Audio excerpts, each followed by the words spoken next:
അസ്സലാമു അലൈക്കും വറഹ്മത്തുള്ളാഹി തആല വബറകാത്ത്. നൂറെ ഹബീബിൻ്റെ മുത്തുമണികൾക്കൊക്കെ റാഹത്താണെന്ന് വിചാരിക്കുന്നു. അൽഹംദുലില്ലാഹ്, ലൈലത്തുൽ ഖദറിൻ്റെ ദിവസമാണെന്ന്. അപ്പോൾ എന്നോട് നമ്മൾ കൂടപ്പറപ്പിങ്ങൾ വന്നിട്ട് പറഞ്ഞു, തങ്ങൾ ഒരുപാട് വിവാദങ്ങൾ ഇങ്ങനെ നടക്കല്ലേ, അപ്പോൾ അതിൽ കുറച്ച് കാര്യങ്ങൾ നമുക്ക് അറിയാണ്ട് പറഞ്ഞു. അപ്പോൾ എന്താ അറിയാമല്ലോ ചോദിച്ചപ്പോൾ പോലെ പറഞ്ഞു, നിങ്ങൾ സ്ഥലം വാങ്ങിക്കണ് അതാരും കണ്ടിട്ടില്ല, നിങ്ങൾ കുട്ടികളെ കെട്ടിച്ചത് ആരും അറിയുന്നില്ല. കാരണം നിങ്ങൾ നന്മകൾ ആരും എന്തില്ല, പുറം ലോകം അറിയുന്നില്ല. അപ്പോൾ നമ്മൾ ചെയ്തൊരു ഏറ്റവും വലിയ നന്മ എന്ന് പറഞ്ഞപ്പോൾ ഇതൊരു നന്മ തന്നെയാണ്. ഇത് 3.5 ഏക്കർ സ്ഥലമാണിത്. ഈ സ്ഥലം ഇത് പാവപ്പെട്ട എത്തിയ മക്കൾക്ക് വാങ്ങിയ സ്ഥലമാണ്. ഇതിൽ ഇങ്ങനെ പോകും, ഒരുപാടുണ്ട് ഇത്. ഇത് 4 സെൻറ്റ് സ്ഥലം വെച്ച് നമ്മൾ പാവങ്ങൾക്ക് കൊടുക്കുകയാണ്.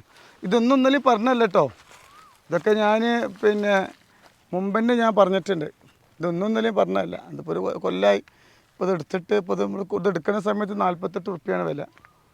ഇപ്പോൾ ഇത് കൊടുക്കുമ്പോൾ നല്ല വിലയാണ്. പക്ഷെ നമ്മളിത് പാവപ്പെട്ടവർക്ക് എന്ത് ചെയ്യണം, നിയത്ത് വെച്ചതാണ്. അപ്പോൾ അവർക്ക് കൊടുക്കാനുള്ള സ്ഥലമാണ് ഇപ്പോൾ ഇത് വലിയൊരു നിയമത്ത് തന്നെയാണ്.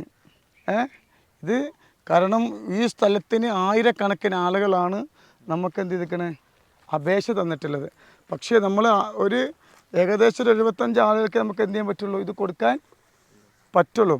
അപ്പോൾ ഏപ്രിൽ മെയ് മാസത്തിൽ എന്ത് ചെയ്യും, നമ്മൾ ഈ സ്ഥലം എന്ത് ചെയ്യും, പകുതി ആളുകൾക്ക് നമ്മൾ കൊടുക്കും. നമ്മൾ രജിസ്റ്ററാക്കിയിട്ട് പകുതി ആളുകൾക്ക് നമ്മൾ കൊടുക്കും. ഇതൊന്നും നാട്ടുകാരൊക്കെ ഒന്ന് പൈസ പിരിച്ചിട്ടല്ല. ഒരു 75 മക്കളെ കല്യാണം കേൾക്കുമ്പോൾ പിരിച്ചിട്ടില്ല. ഈ ഞങ്ങളെ നൂറെ ഹബീബിൻ്റെ മുത്തുമണികൾ ഞങ്ങളെല്ലാവരും പാടെ കൂടി, പിന്നെ അതുമല്ല എൻ്റെ അടുത്തൊക്കെ ചികിത്സയ്ക്ക് വരുന്ന ആളുകൾ തരുന്ന പൈസ കൊണ്ടാണ് ഇത്രയും കാര്യങ്ങൾ നമ്മൾ ചെയ്യുന്നത്. അല്ലാതെ നാട്ടുകാരൊക്കെ ഒന്ന് കായ് വാങ്ങിയിട്ട് നമ്മൾ എടുത്തു വെച്ചിട്ടൊന്നുമില്ല. ഞാൻ ആരൊക്കെ ഒന്നും പിരിച്ചിട്ടുമില്ല. നമ്മളവിടെ വരും, നമ്മളവിടെ വരുന്ന സമയത്ത് നമുക്ക് ഒരു കായ് തരും. നമുക്ക് കിട്ടുന്ന പൈസയിൽ നിന്ന് മെച്ചം വെച്ചിട്ട് ഉണ്ടാക്കിയ മുതലുകളാണിത്. മനസ്സിലായില്ലേ?